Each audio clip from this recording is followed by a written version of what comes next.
Red করলাম। নকল মুক্ত পরীক্ষা।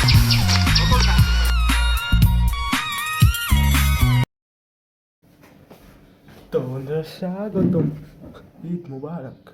তো আজকে আমরা কথা বলবো হেলিকপ্টার মিলনকে নিয়ে, যে কিনা বাংলাদেশের এডুকেশন মিনিস্টার।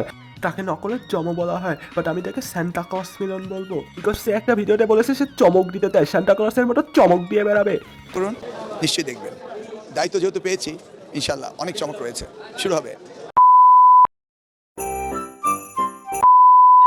এটা হচ্ছে ওই মোটা দেহ বিশিষ্ট সেন্টার যার কোলে বসে বাচ্চা টিপে দেয়। কাউকে ডাকতো তো, মানে এই মানুষের নকলের সাথে এতটাই শত্রুতা যে নকল প্রতিরোধে হেলিকপ্টার ভাড়া করছে। আমি বলে দিচ্ছি, নকল হয়তো এক্স এর নাম। নকল প্রতিরোধ করার জন্য নিজ পকেটের পয়সা দিয়ে হেলিকপ্টার রেড করলাম।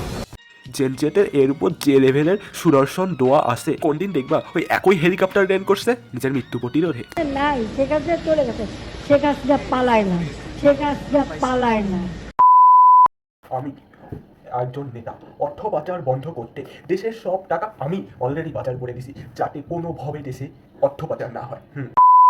আমার আবার তো টেনশন নাই, আমার এসএসসি আস্তে আস্তে এরকম 10টা মিলন যাবে, 10টা মিলন আসবে। আর যদি না হয় ফ্যামিলির সাথে সন্ধি বিচ্ছেদ ঘটবে। এই পকির এইচএসসির সময় মিলন থাকবে। দোয়া করি রেজাল্টের দিন মৃত্যুবার্ষিকী দাওয়াত পাবো। একটা জিনিস দেখা গেছে, এই মিলন যতবার শিক্ষামন্ত্রী হয়েছে ততবার বাচ্চারা ফেল করেছে অধিক হারে। এখন ব্যাপারটা হচ্ছে এটা তো ব্যর্থতা হইল।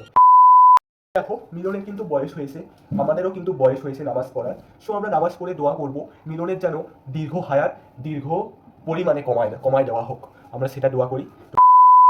বছর পর যখন আমার রিলেটিভসদের সাথে দেখা হয়, তখন ওরা ফার্স্টে যে কোশ্চেনটা করে, এই তোমরা কেমন আছো, ঠিক মতো লেখাপড়া করছো, করতে হবে।